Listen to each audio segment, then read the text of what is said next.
Oke, sabar. Bilang oke aja kalau udah di-record. Oke, tadi Baik, Assalamualaikum warahmatullahi wabarakatuh. Waalaikumsalam warahmatullahi wabarakatuh. Selamat pagi semuanya, kami dari kelompok 3, kelas TRI 3C, ingin mempresentasikan bab 7 yang berjudul Software Development. Sebelumnya, izinkan kami untuk memperkenalkan diri. Perkenalkan, nama saya Oktairlisa dengan NPM 24782090 dari kelas TRI 3C, dan rekan saya. Saya Anissa Livia dengan NPM 2478269 dari kelas TRI 3C. Kata saya komputer 89 Pada bab ini membahas tentang pentingnya kualitas perangkat lunak, tanggung jawab etis, dan hukum pengembangan serta metode pengembangan yang menjamin software tentang aman dan andal. Baik, kita langsung saja ke bagian yang pertama, yaitu pendahuluan. Next.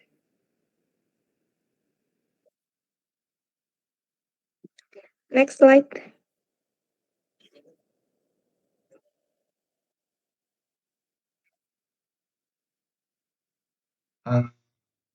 sabar. Udah? Belum? Oke. Di sini, di pendahuluan yang pertama, ada pentingnya kualitas perangkat lunak. Jadi, komputer dan perangkat lunak telah menjadi bagian integrasi dari hampir setiap bisnis dan layanan publik. Kualitas kegunaan dan pengembangan yang terlalu cepat. Nah, di era digital saat ini tuh komputer dan perangkat lunak itu menjadi bagian penting dari hampir sektor, baik dari bisnis, pendidikan, hingga layanan publik. Yang kedua, di sini tantangan etika utama. Pengembangan dan manajer sering menghadapi dilema etis. Berapa banyak biaya, waktu, dan upaya yang harus diinvestasikan untuk memastikan kualitas perangkat. Nah, jadi para pengembang dan manajer ini tuh menghadapi dilema itu, berapa banyak waktu, biaya, dan tenaga yang mereka keluarkan. Seringkali terjadi trade off antara jadwal proyek, biaya, dan kualitas. Terus yang relevan di Indonesia sendiri, isu ini tuh semakin relevan karena semakin banyak proyek Giroadman dan startup digital yang mengelola data publik. Maka tanggung jawab etis dan profesional para pengembang menjadi sangat penting untuk melindungi data masyarakat serta memastikan layanan berjalan dengan andal dan aman. Oke, next.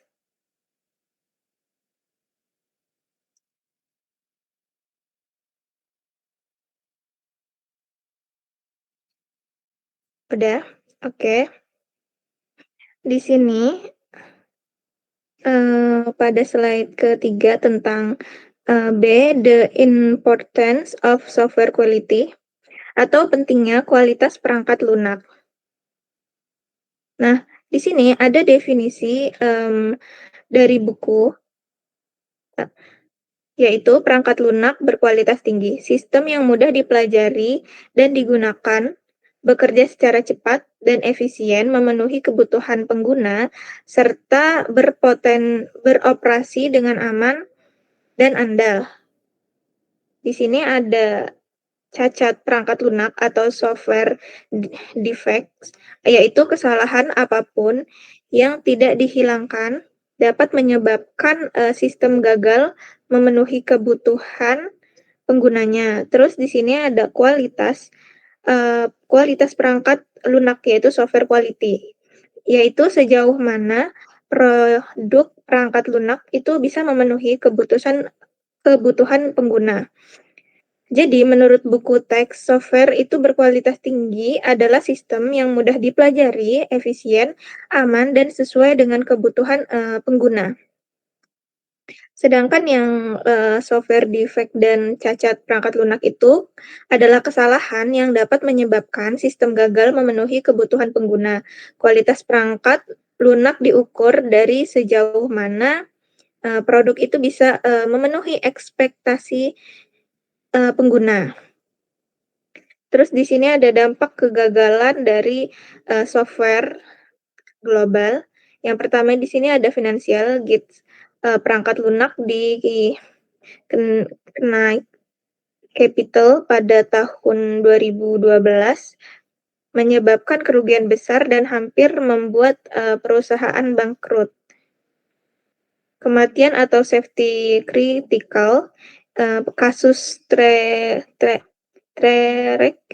225 yaitu mesin trafi radiasi yang memiliki bug, perangkat lunak yang menyebabkan pemberian, overdosis radiasi masif yang menewaskan beberapa pasien.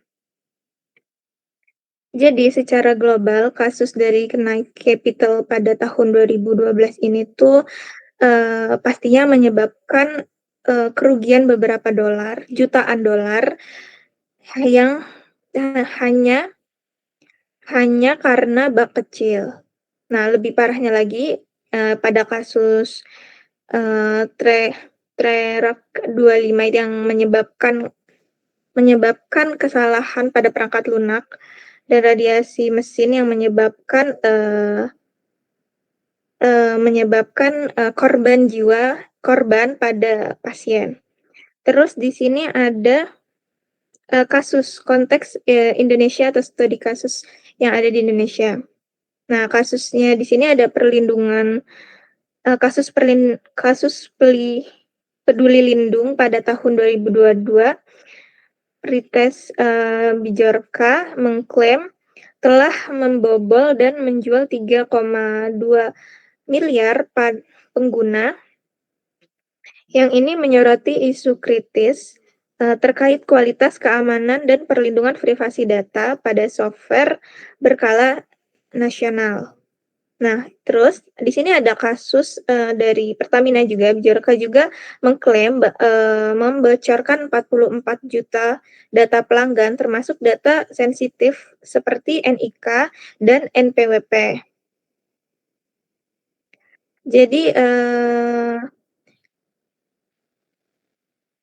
Jadi, yang kasus di Indonesia ini, kasus dari Peduli Lindungi dan Pertamina ini, terjadi akibat lemahnya pengujian keamanan. Nah, kasus-kasus ini tuh menunjukkan pentingnya proses quality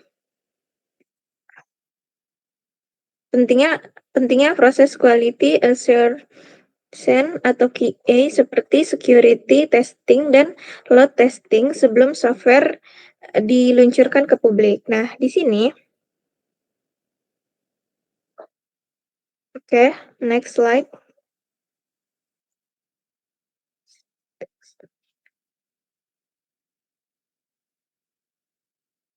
Nah, di sini software produk liability atau tanggung jawab hukum produk. Nah, di sini ada,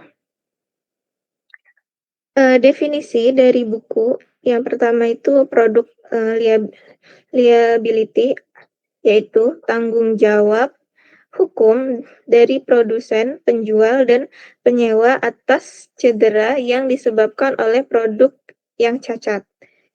Yang pertama di sini ada strict liability, yaitu tanggung jawab mutlak. Nah, terdakwa itu bertanggung jawab atas cedera terlepas dari kelalaian atau niat. Nah, penggugat hanya perlu membuktikan bahwa itu cacat dan cacat itu, menyebabkan cedera. Yang kedua, di sini ada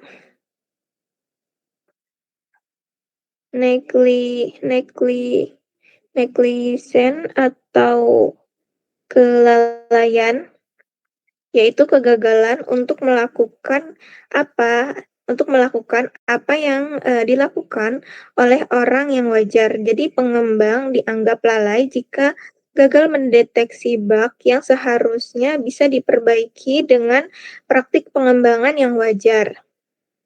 Yang ketiga ada breach of warranty, yaitu pelanggaran garansi atau jaminan surat atau tersirat bahwa produk memenuhi kualitas standar tertentu.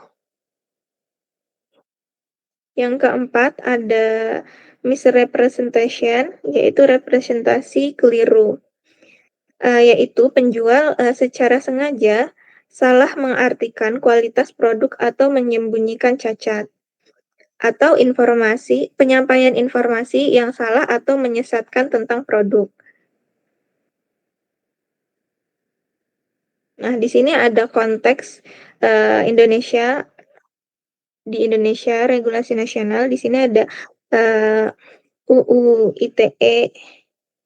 ITE nomor 11 tahun 2008 pasal 23 yang berbunyi melarang mengubah, menambah, mengurangi, melakukan transmisi, merusak, menghilangkan suatu informasi elektronik. Nah, bug pada software yang menyebabkan pada pengguna hilang atau rusak berpotensi melanggar pasal ini. Nah, terus di sini ada pasal 33, yaitu tindakan apapun yang berakibat tergugatnya sistem elektronik. Jadi perangkat lunak berkualitas buruk yang menyebabkan sistem keras atau tidak berfungsi sebagaimana mestinya dapat dikenakan sanksi. Nah, seperti studi kasus lokal, yaitu kasus kebocoran 91 juta data pengguna Tokopedia pada tahun 2020 yang menunjukkan besarnya dampak akibat lemahnya keamanan software. Terus di sini ada Undang-Undang PDP, Undang-Undang Nomor 27 Tahun 2022, yaitu undang-undang ini tuh menempatkan tanggung jawab hukum pada pengendalian data perusahaan atau lembaga untuk melindungi data pribadi. Nah, UUD PDP ini memberikan hak kepada subjek data atau pengguna untuk menggugat dan menerima ganti rugi atas pelanggaran data pribadi mereka. Oke, slide selanjutnya akan dijelaskan oleh rekan saya.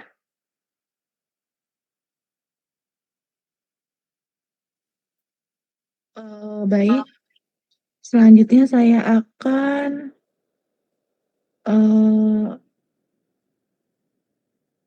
menjelaskan tentang software development methodologies and quality assurance. Nah, software development methodology ini adalah sebuah proses kerja standar dan terbukti yang memungkinkan kemajuan yang terkendali dan teratur untuk mengembangkan perangkat lunak berkualitas tinggi. Manfaat etis dan hukumnya adalah menggunakan metodologi yang efektif, dapat mengurangi jumlah error dan membantu melindungi produsen dari tuntunan hukum, karena membuktikan negligence atau kelalaian menjadi lebih sulit. Kemudian ada konteks Indonesia, praktik dan standar. Yang pertama ada metodologi populer, perbandingan antara metode tradisional dan modern, dan praktik operasional. Kemudian ada yang kedua ada standar keamanan. Banyak BUMN dan lembaga di Indonesia kini menerapkan ISO atau IEC sebagai standar sistem manajemen keamanan informasi. Yang selanjutnya adalah quality assurance. Metode ini adalah dalam siklus pengembangan yang dirancang untuk menjamin operasi produk yang handal. Kemudian pentingnya deteksi dini. Biaya untuk mengidentifikasi dan menghilangkan cacat pada tahap awal bisa 100 kali lebih murah daripada menghilangkan setelah didistribusikan ke pelanggan. Karena Jika sudah didistribusikan ke pelanggan sangat bisa, kerugiannya sangat besar. Selanjutnya terdapat jenis pengujian atau testing. Yang pertama ada black box testing. Ini adalah pengujian fungsionalitas tanpa mengetahui cara kerja internal, hanya input dan output. Selanjutnya ada white box testing. Ini adalah pengujian yang didasarkan pada pengetahuan tentang cara kerja internal dan menguji setiap jalur logika kode. Next.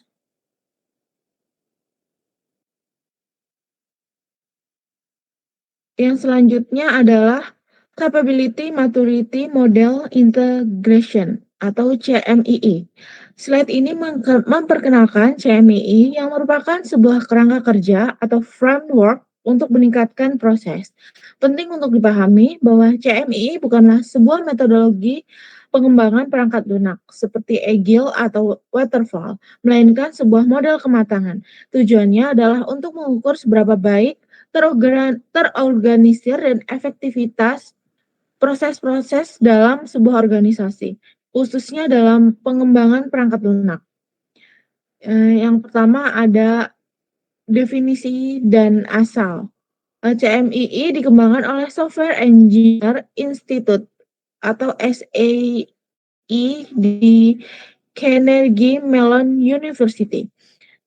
Model ini tidak mendikte cara bekerja, tetapi mendefinisikan elemen-elemen penting dari proses yang efektif. Ini berarti CMII memberikan panduan tentang apa yang harus dilakukan oleh organisasi yang matang, seperti memiliki manajemen proyek yang baik, manajemen persyaratan, dan jaminan kualitas, tetapi tidak memberitahu secara spesifik bagaimana melakukannya.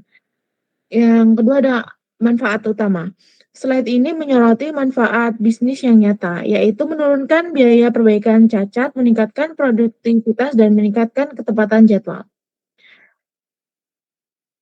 Kemudian ini terjadi karena organisasi yang matang memiliki proses yang dapat diprediksi. Mereka tidak mengulang kesalahan yang sama di setiap proyek baru. Biaya perbaikan cacat turun karena kualitas sudah ditanamkan sejak awal, bukan hanya diuji di akhir. Kemudian ada 5 level kematangan atau maturity levels. Ini adalah inti dari CMII. Yang level pertama yaitu ada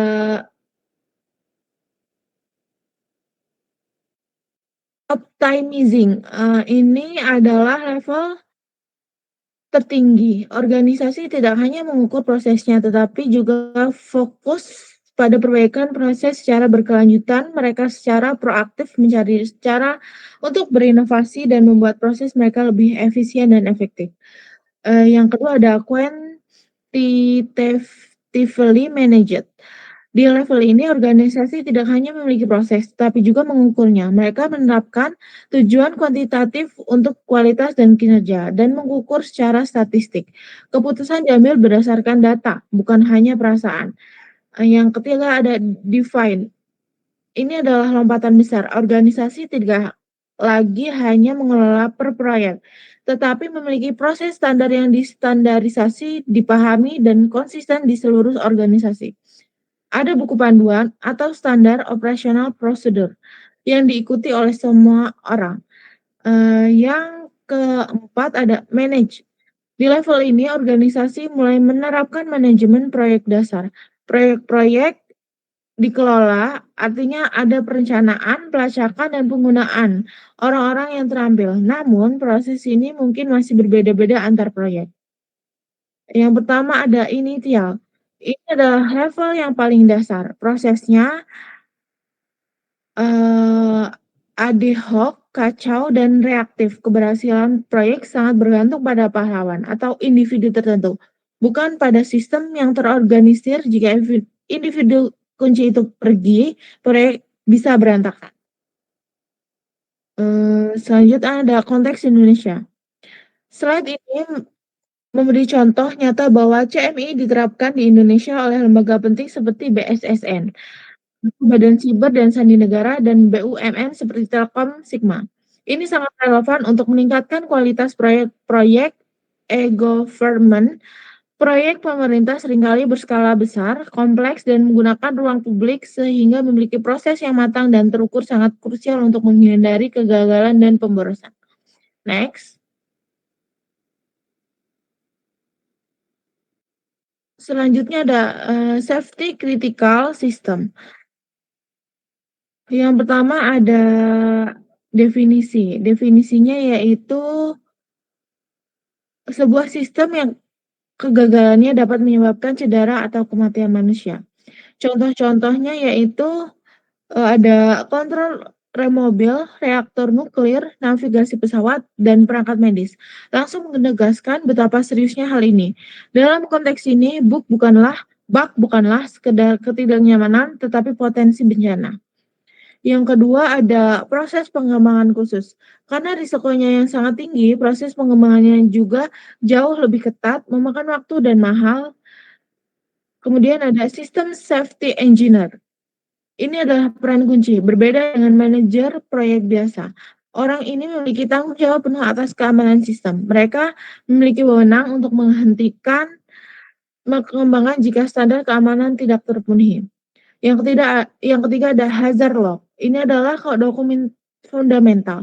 Sejak awal proyek, tim secara sistematis mengidentifikasi semua potensi bahaya.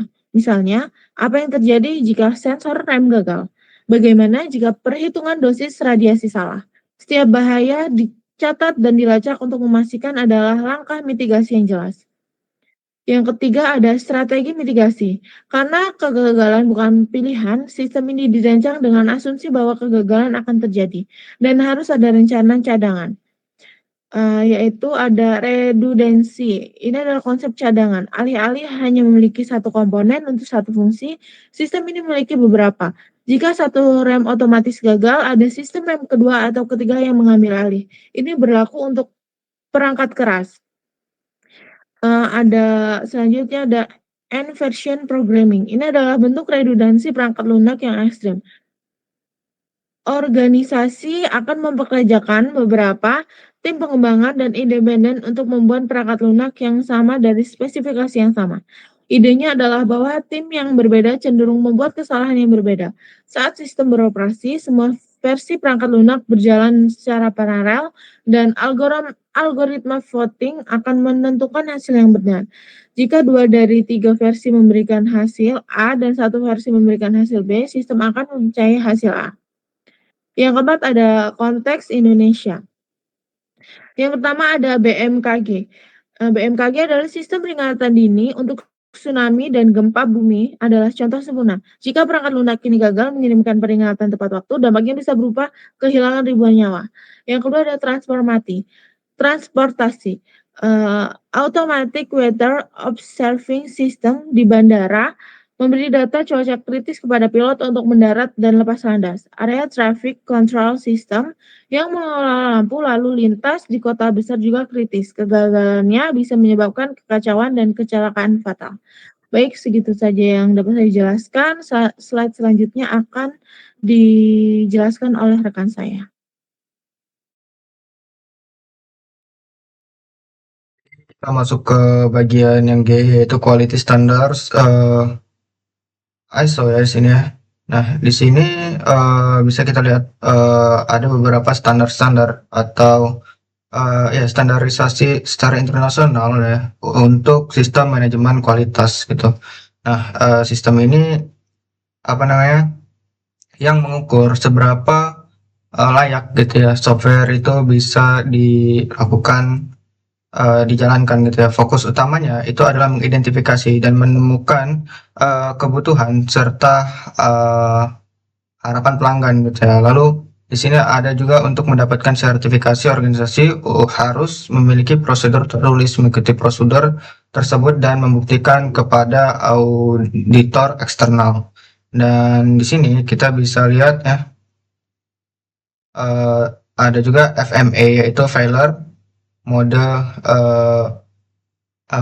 and effect analysis, yaitu sebuah teknik penting yang digunakan untuk mengembangkan sistem berkualitas yang sesuai dengan ISO, yang sesuai dengan standar internasional ini ya, yang bertujuan itu untuk mengevaluasi keandalan dan menentukan efek dari kegagalan sistem itu sendiri, yang bisa saja mengidentifikasi potensi kegagalan sedini mungkin saat perbaikannya masih mudah dan murah gitu.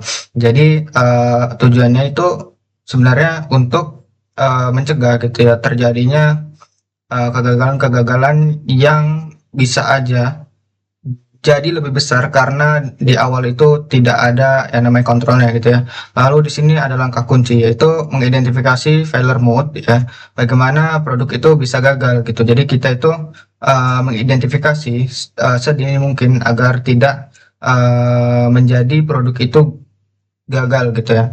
Nah, efeknya apa? Yaitu uh, ketika kita udah tahu gitu ya apa yang bisa menyebabkan produk itu gagal gitu, kita bisa melakukan penanganannya secepat mungkin dan seakurat mungkin gitu sehingga kita bisa tahu gitu ya apa langkah yang harus diambil gitu. Nah, di sini ada nih kita untuk mengukur yaitu prioritas risiko yaitu RPR yaitu sama dengan severity X occurrence X detection yaitu menghitung risiko profit priority rating atau RPR sama dengan severity atau keparahan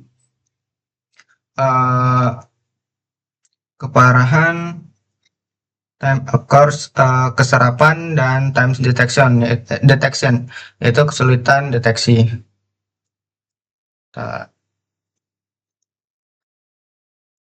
Nah, terus ini ada konteks di Indonesia ya, konteks di Indonesia FMEA itu dapat diterapkan pada software lokal seperti aplikasi perbankan digital yaitu m-banking yang banyak sekarang digunakan gitu ya, nggak hanya bank-bank ini aja negeri aja tapi swasta juga udah banyak yang pakai. Lalu auto sistem akademik si AKAD itu juga kita juga pakai ya seperti LMS dan e-kuliah itu. Dan untuk mengidentifikasi resiko misalnya apa dampaknya jika fitur transfer gagal gitu atau penyebab nilai mahasiswa itu salah input gitu. Nah, itu kan kita jadi tahu gitu ya apa namanya ketika kita menerapkan apa namanya FME ini sebagai standar untuk kita melakukan sebuah pembuatan produk itu gitu. Nah, di sini ada ethical responsibility of software development atau tanggung jawab etis si pengembang. Nah, pengembang itu tetap harus bertanggung jawab atas apa yang produk dia buat gitu ya. Nah, di sini itu terdapat dilema etis utama yaitu pengembang sering terjepit antara tekanan untuk merilis produk dengan cepat, menambah fitur, mengejar deadline, dan kebutuhan untuk melakukan pengujian lebih mendalam.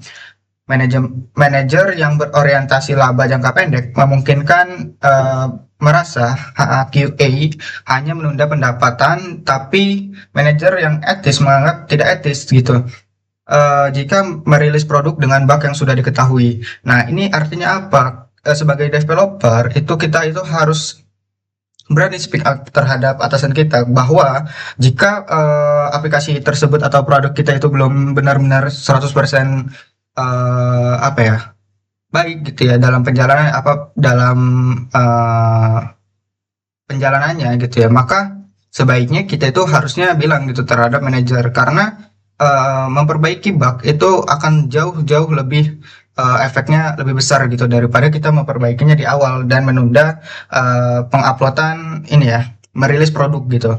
Nah, terus prinsip kuncinya apa? Itu akuntabilitas yaitu pengembangan harus bertanggung jawab atas kode yang mereka tulis dan menyadari dampaknya baik itu kerugian finansial maupun hilangnya nyawa gitu ya. Ya di sini banyak gitu ya contohnya gitu yang bisa kita ambil yang bagian kerugian finansial aja kayak contoh yang di bank BNI kalau tidak salah ya, dan di situ apa namanya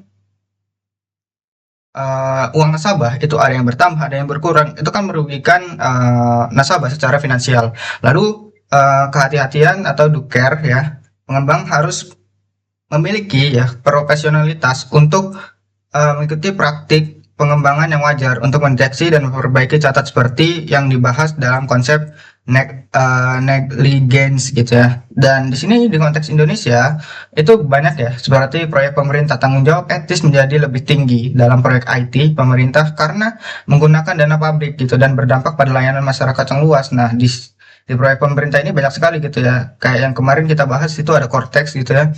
Yang mana itu tuh kita berbicara tentang pembuatan aplikasi untuk masyarakat gitu ya. Dan itu apa namanya? Masih terlalu banyak bug gitu yang ada di dalamnya sehingga merugikan masyarakat yang ingin membayar pajak dan lain-lainnya.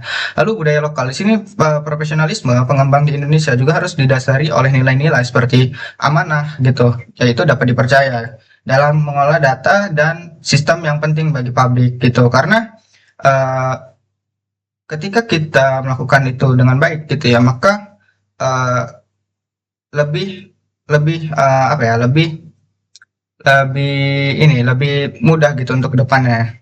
Dan next, nah yang terakhir ini ada di summary and discussion ya. Jadi ringkasan dari diskusi kita ya, yaitu kualitas perangkat lunak sangat penting karena dampak yang luas di bisnis dan masyarakat gitu. Jadi kualitas kita dalam melakukan pembuatan program gitu ya ataupun web apps dan lainnya itu harus tetap mementingkan kualitas gitu ya daripada kuantitas gitu. Kita hanya perlu satu produk untuk bisa uh, lebih baik gitu ya. Apa ya? Intinya kita itu harus melakukan pembuatan itu sebaik mungkin dan kegagalan software memiliki konsekuensi hukum produk liability dan etik yang serius. Kayak kemarin kita dijelaskan kalau misalnya kita berhubungan dengan pemerintah gitu ya, jika ada kegagalan software itu bisa kena penjara kita gitu kan. Dan metodologi seperti SMMI gitu ya dan standar seperti ISO 9001 gitu ya, membantu organisasi membantu software berkualitas lebih tinggi secara konsisten. Artinya, ketika kita membuat sebuah aplikasi, kita itu sudah memiliki standar yang seperti itu tadi ya SMMI ya, dan ISO 9001 gitu ya. Dan untuk safety critical system diperlukan proses yang jauh-jauh lebih ketat dengan karena nyawa menjadi manusia menjadi taruhannya. Dan pertanyaan diskusi itu ada mencegah kasus seperti TX25 dan kegagalan data peduli lindungi. Apa tanggung jawab etis seorang pengembang jika menemukan bug keamanan tapi di pemerintah kan manajer untuk merilisnya sekarang? Menurut saya gitu ya, karena kita itu uh, berhubungan dengan nyawa nih ya, kita berhubungan dengan nyawa, kita lebih baik menunda ya walaupun itu bakal merugikan secara finansial gitu ya, tapi karena finansial itu nggak bisa membayar nyawa manusia gitu ya, sehingga lebih baik kita itu menunda apa yang harusnya dirilis lebih awal menjadi agak tertunda gitu. Dan di sini mengapa dokumentasi QA seperti test case dan hazard log bisa dianggap sebagai kewajiban moral dan bukan hanya tugas teknis sih. Em, Dokumentasi itu kita menjadi tahu ya feedback ataupun apa yang terjadi sebenarnya di uh, dalam program kita gitu ya, sehingga bisa menjadi kontrol gitu ya terhadap apa yang kita kerjakan. Terus bagaimana Anda UPDP akan mengubah cara startup dan perusahaan di Indonesia mengembangkan dan menguji perangkat lunak mereka ke depannya? Bagaimana menurut akan mengubah cara startup dan uh, yang terakhir ada yang mau jawab?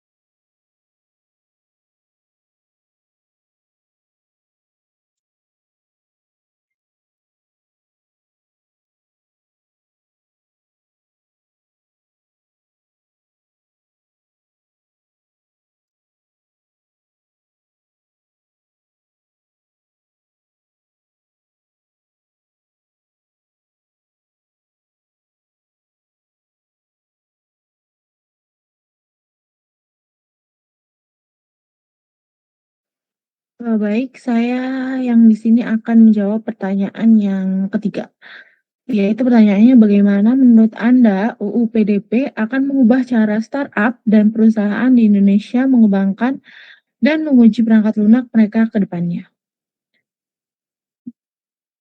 Eee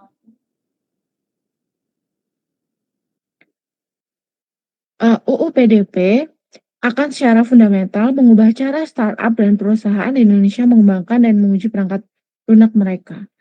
Perubahan ini didorong oleh pergeseran dari yang sebelumnya hanya masalah teknis menjadi risiko hukum yang dan finansial yang nyata. Ini adalah perubahannya, yaitu yang pertama, peningkatan akuntabilitas hukum. Sebelumnya, dampak dari kebocoran data lebih banyak merugikan reputasi. Sekarang UU PDP memberikan landasan hukum yang kuat. Status hukum. UU PDP, UU Nomor 27 Tahun 2022 menempatkan tanggung jawab hukum pada perusahaan besar, pada perusahaan atau lembaga sebagai pengendali data untuk melindungi data pribadi.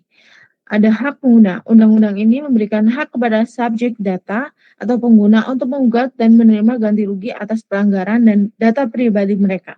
Ini adalah insentif finansial dan hukum terbesar bagi perusahaan untuk berubah. Yang kedua, ada perubahan prioritas dalam pengembangan. Akibat risiko hukum tersebut, prioritas dalam siklus pengembangan perangkat lunak akan bergeser. Yang pertama, security dan QA bukan lagi pilihan. Quality assurance, khususnya security testing dan load testing tidak akan lagi dianggap sebagai formalitas atau sesuatu yang bisa dilakukan nanti. Praktik ini hanya akan menjadi kewajiban yang harus dilakukan sebelum perangkat lunak diluncurkan ke publik. Mencegah kelalaian. Konsep hukum yaitu kegagalan melakukan apa yang dilakukan oleh orang wajar menjadi sangat relevan. Meluncurkan aplikasi dan mengelola data jutaan orang tanpa security testing yang memadai dapat dianggap sebagai kelalaian dalam praktik pengembangan yang wajar. Yang ketiga, ada integrasi keamanan sejak awal. Alih-alih mengandalkan tabel keamanan di akhir, perusahaan akan dipaksa mengadopsi pendekatan security by design. Kita akan bisa deteksi dini. Biaya untuk mengidentifikasi dan menghilangkan cacat pada tahap awal jauh lebih murah daripada memperbaikinya setelah didistribusikan ke pelanggan. Yang kedua, ada analisis risiko. Teknik seperti FMEI akan menjadi lebih penting untuk mengidentifikasi potensi kegagalan secara keamanan sedini mungkin saat perbaikannya masih mudah dan murah. Singkatnya, UU PDP mengubah kalkulasi risiko biaya untuk melakukan pengujian keamanan yang ketat di awal kini jauh lebih kecil daripada biaya ganti rugi dan denda akibat kebocoran data setelah peluncuran. Baik, segitu saja jawabannya. Oke, Saya terima kasih atas jawabannya. Mungkin segitu aja ya presentasi kami ya. Kami akhiri. Wassalamualaikum warahmatullahi wabarakatuh.